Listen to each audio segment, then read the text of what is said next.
So let's move on to doing philosophy. I think of doing philosophy in three separate important steps. There's the understanding stage, there's the evaluation stage, then there's the stage where you develop your own answers and arguments in support of your own answers.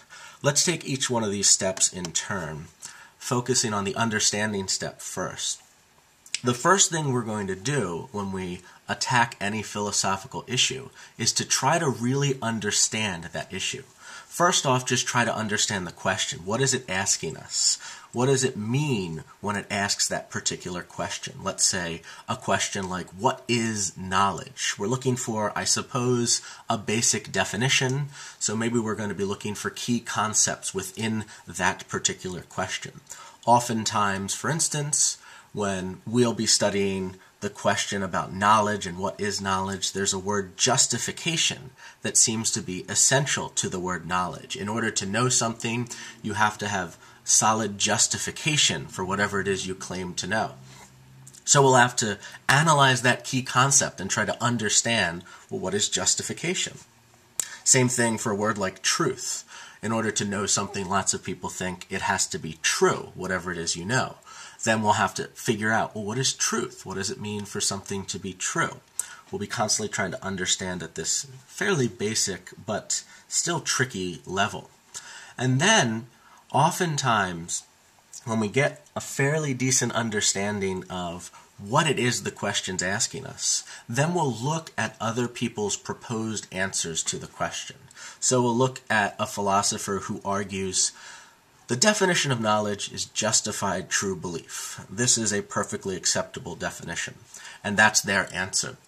And more importantly than that, we'll be looking at people's arguments in support of their proposed answers. So not only will somebody offer the answer that they think is, here's what the definition of knowledge is, for instance, they'll also put forward reasons why.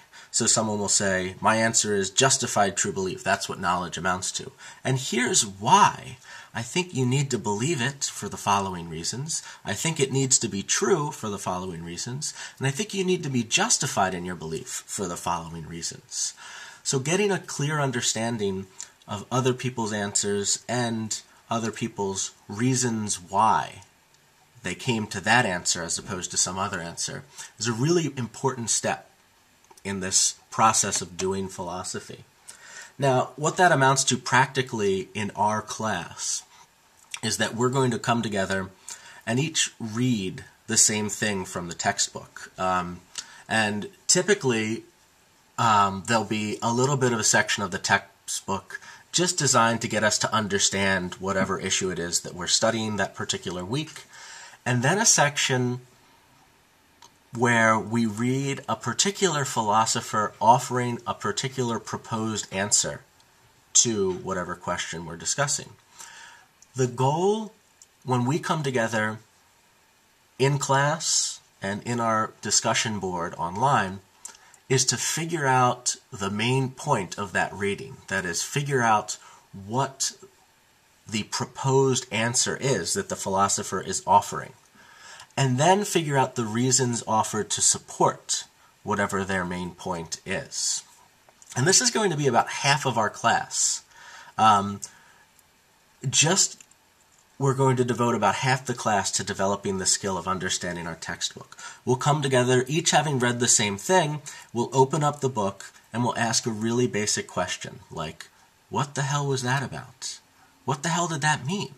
What was that author trying to tell us? What did that philosopher believe was the answer to this question? Why did she believe that was the answer to the question? And hopefully, together as a group, we'll try to fully understand and really pick out the essential parts from the reading. When we're in class as a group, I'll be putting those main points and reasons on the board.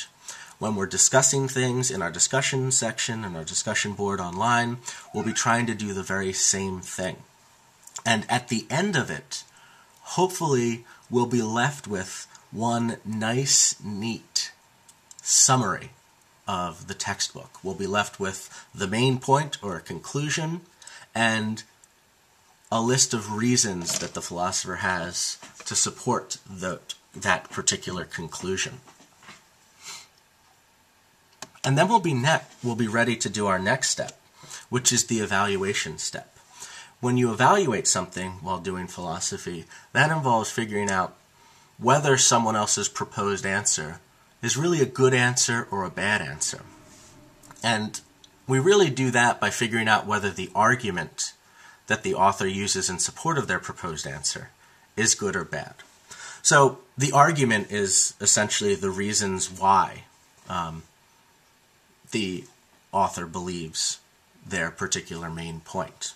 And this is a really, really important skill. In fact, the next lecture is going to be devoted in large part to this step, figuring out how we can evaluate arguments in a good detail.